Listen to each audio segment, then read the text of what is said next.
Hello students, video অঙ্ক dot কমে তোমাদের স্বাগত জানাই। আমরা যে কোশ্চেনটা সলভ করবো তাতে দেখো একটা মান নির্ণয় করতে দেওয়া আছে। হোল স্কোয়ার রুটের আন্ডারে এক্স ইন্টু আবার স্কোয়ার রুটের আন্ডারে এক্স ইন্টু স্কোয়ার রুটের আন্ডারে এক্স আপ টু ইনফিনিটি।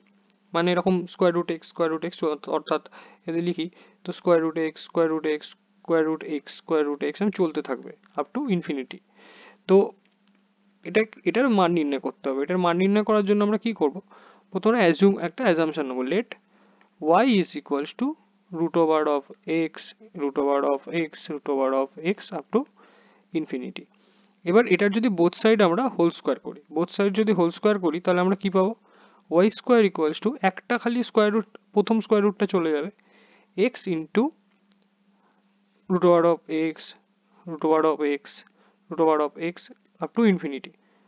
আবার এই যে ভ্যালুটা, এটাই হচ্ছে আমাদের y, এখানে y অ্যাজিউম করেছিলাম। তো এটাকে আমরা লিখতে পারি y square is equals to x y, বা লিখতে পারি y square minus x y is equals to zero.